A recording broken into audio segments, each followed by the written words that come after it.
of sidewalks in a number of neighborhoods. And what I am standing before you today asking for the support of City Council and our community to ensure that we have safe sidewalks in our neighborhoods. As many of you may know, the ordinance changes to our Sidewalk Ordinance are being presented to City Council tomorrow. And those changes, in essence, will tighten up some of the regulations.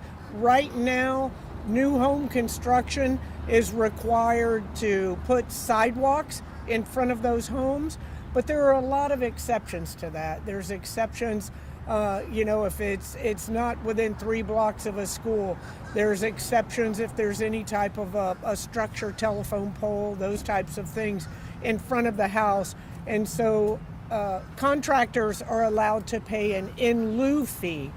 One of the issues with that is that we haven't been as strict on those in lieu fees as we should have been. And so we aren't collecting those funds. So tomorrow, the changes to this ordinance in simple terms will eliminate a lot of these exceptions to the sidewalk rule. And the end result is that hopefully we will have more sidewalks in our neighborhoods and that it will make pedestrian safety much better in our community. One of the goals for our administration, and I know for our community as well, is to focus on sidewalk construction around our schools, ensuring that our children have a safe path to and from school every morning. The only impediment for that is the funding.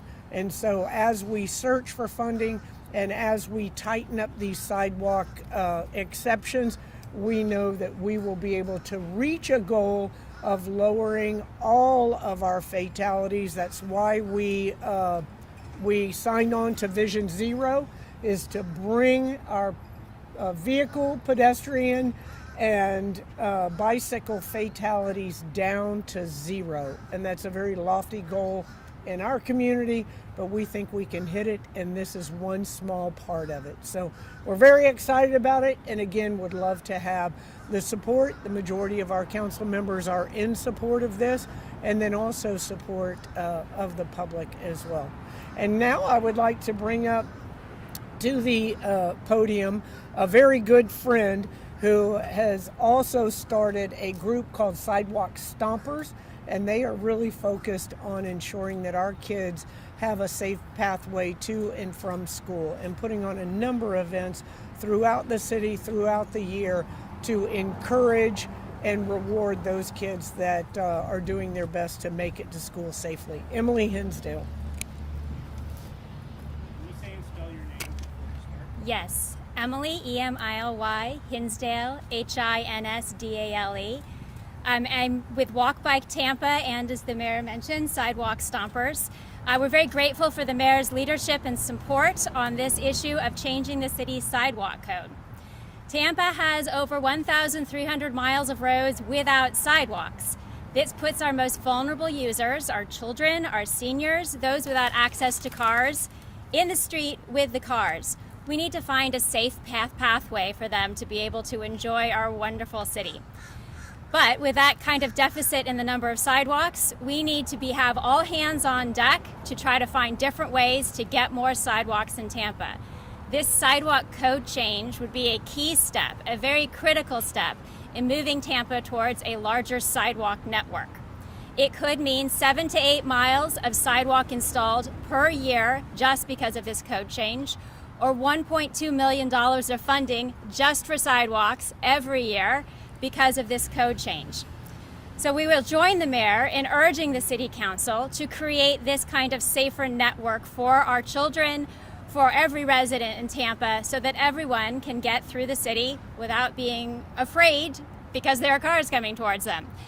Tampa is experiencing a huge amount of growth right now, and we would like that growth to lead us toward a sustainable future. So let's get some more sidewalks. All right, anybody have any questions? Mayor Castor, do you think you could explain how this code change would close the loophole exactly and why it is so?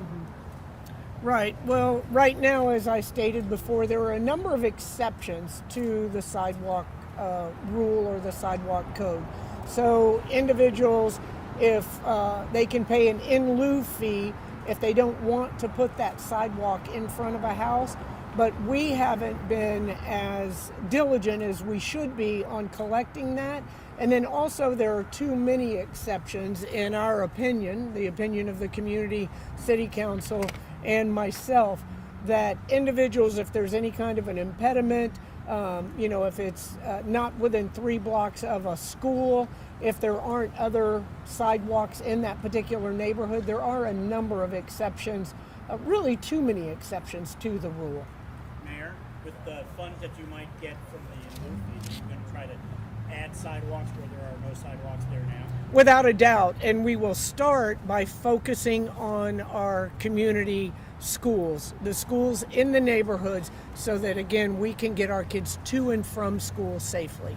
Why did this loophole exist? I mean, how did this happen? It's the way that the code was written in the very beginning, and then, as happens with a number of other code and zoning rules, there are avenues that people find around them. And so we just want to tighten this up to ensure that we're having sidewalks built in our neighborhoods, and that we are developing that pool of funding that we can continue to create sidewalks and safe pathways around our schools. Mayor, does the city still plan to raise the in lieu fee from, I think it's $29 per foot to $75? Is that still? That's the city council will be discussing that tomorrow. Along with the code changes? Yes, along with the code changes. And have utilities been consulted? You mentioned as one of your examples, the light poles and the sidewalks. I know there's a problem on Bay to Bay. So wouldn't TICO need to be, I've been told that TICO would need to controls that. Is that something you would do, or is Yes. TICO, how's that going to work? That would be controlled by TICO, but we have those conversations. TICO is a great community partner, and we have those discussions with them. Those are ongoing. It's something that clearly can't be done overnight, but we do have a number of sidewalks where you find telephone poles that are almost in the middle.